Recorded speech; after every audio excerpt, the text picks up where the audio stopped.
DMTV, bilile kamalo bana ebele.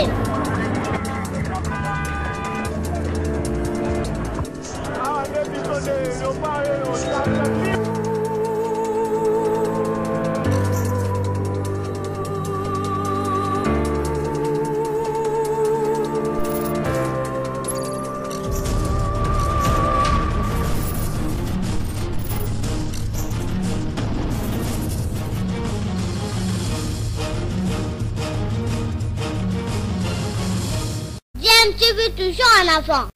Vous êtes sur DMTV, bonjour ou bonsoir, cela dépend à l'heure à laquelle vous nous suivez.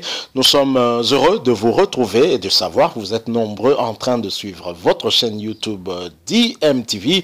Vous le savez, DMTV vous propose l'actualité, mais nous faisons également des analyses ou des réflexions sur des sujets d'actualité, des faits sociaux, encore des réalités telles que nous les observons chez nous, République démocratique du Congo. Nous voulons échanger avec vous, avec ce qui fait l'actualité. En tout cas, vous le savez, hier, le chef de l'État a fait ce forcing d'après ses partenaires du Front commun pour le Congo, le FCC. Le chef de l'État a finalement présidé la cérémonie de prestation de serment des 3 juges constitutionnels qui devaient compléter la liste des juges de la Cour constitutionnelle. Événement qui s'est déroulé sans la présence des membres du FCC, que ce soit ceux du Parlement, donc des députés nationaux ou des sénateurs, mais également des membres du gouvernement, et tous absents, y compris le gouverneur de la ville-province de Kinshasa. C'est de cela que nous voulons parler, nous voulons aborder un des aspects qui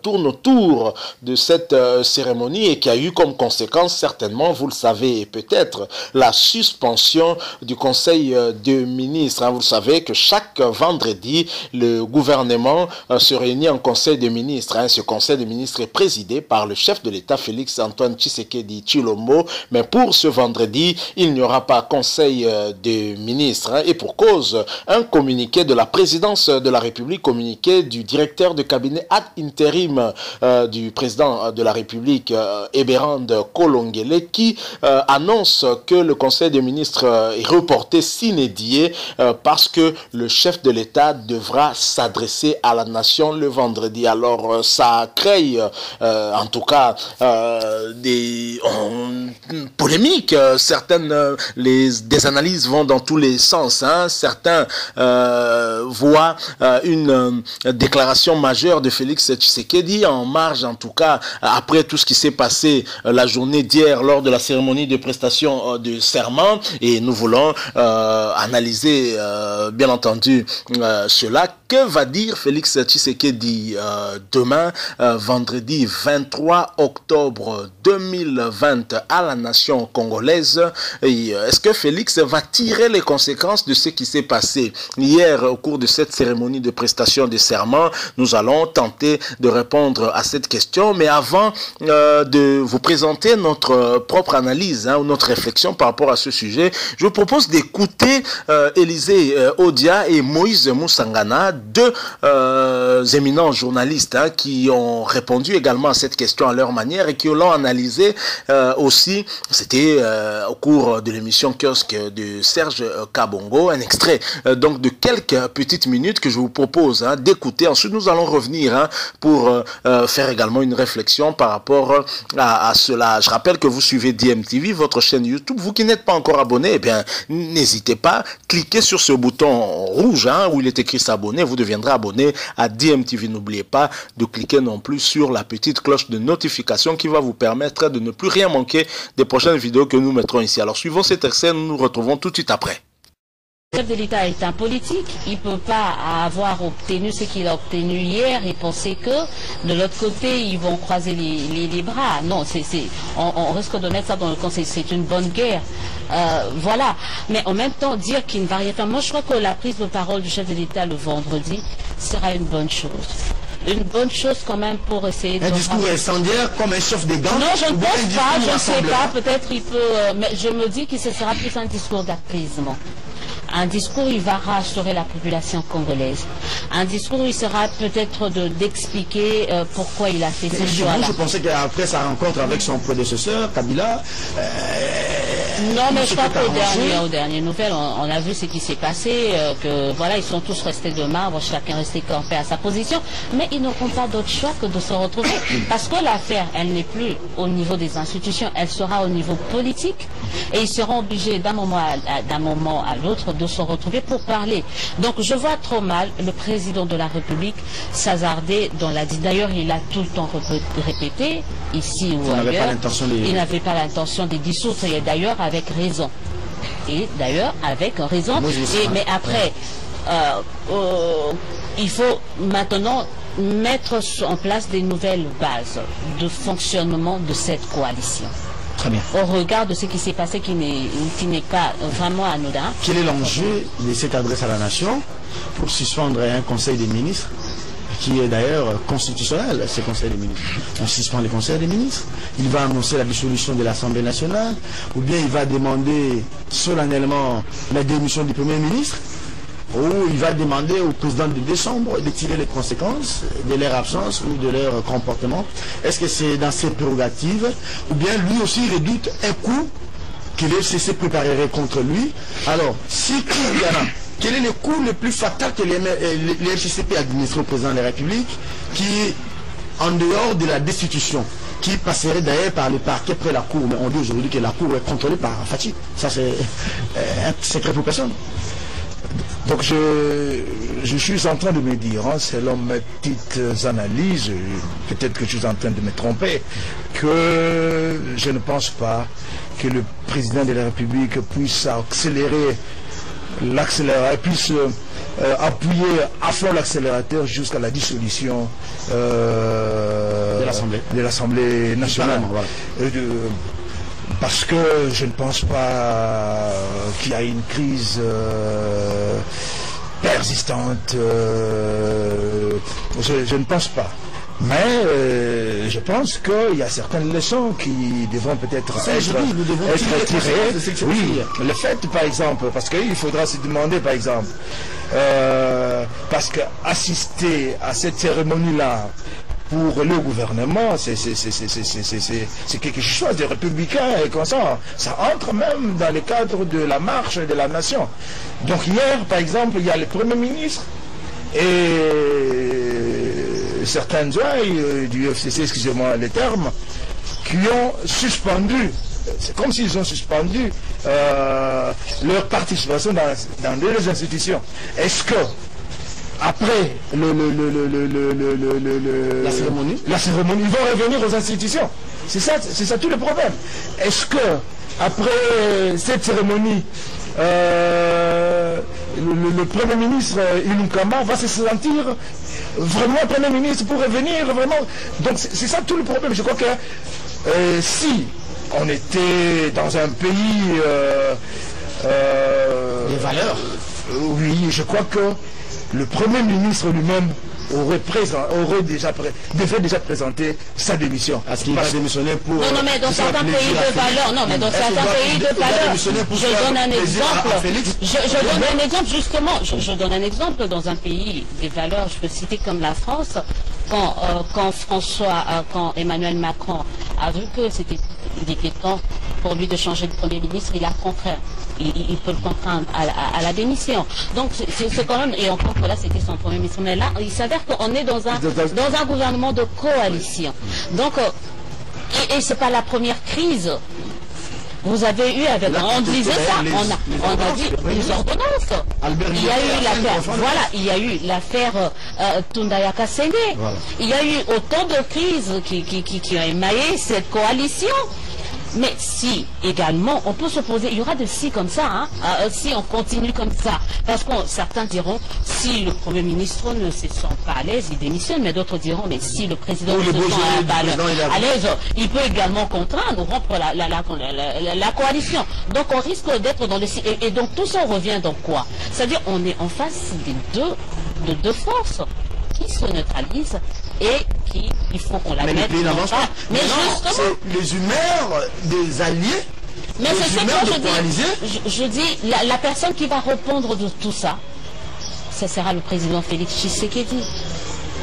À la fin de son mandat. À la fin de son mandat. C'est vrai que On peut dire aujourd'hui, en tout cas le tout, il y a un gouvernement qui est dirigé par Ilunga Ilunkamba, qui est du FCC, qui aura certainement... Mais on le regarde, oui. Quand il y a des problèmes qui se posent au niveau de la gratuité, moi je vous dis, ça fait 2 semaines que ma fille qui est au Sacré-Cœur n'étudie pas. Parce que les profs ne veulent pas donner cours. Et pourtant, c'est une grande réforme initiée par l'actuel président de la République. On demandera des comptes acquis au président de la République aussi. Donc, soit tu te décides également à dire, je veux aller avec des gens qui sont prêts à m'accompagner dans cette lutte, dans ces différentes réformes qui sont dans ma vision. C'est possible. De retour, hein, vous venez de suivre là, en tout cas cet extrait, hein, avec l'analyse de Moïse Moussangana, mais également l'analyse d'Élysée Odia en rapport avec ce que aura à dire le chef de l'État, Félix Antoine Tshisekedi, demain, vendredi 23 octobre 2020. Félix Tshisekedi qui a reporté sine die le Conseil des ministres. Je pense que ce Conseil des ministres aurait eu lieu sur fond de tension, en tout cas entre le FCC et le CACH, vu que le gouvernement, tous les membres du gouvernement qui sont du FCC n'ont pas pris part à la cérémonie de prestation de serment des 3 juges de la Cour constitutionnelle hier au Palais du Peuple. Également, des députés et sénateurs du FCC n'étaient pas présents. Le chef de l'État préfère s'adresser à la nation plutôt que se retrouver en Conseil des ministres avec ceux qui s'étaient absentés de cette cérémonie-là hier. Et bien évidemment, c'était prévisible parce que déjà ces ordonnances, l'ordonnance en tout cas qui a nommé ces 3 juges, ordonnance du 17 juillet 2020, avait été contestée par le Premier ministre Sylvestre Ilunga Ilunkamba qui n'avait pas contresigné. Le contre-saint était venu de son vice-premier ministre et ministre de l'Intérieur, Gilbert Kankonde, qui était en tout cas son préséant. Et lorsque lui s'était déplacé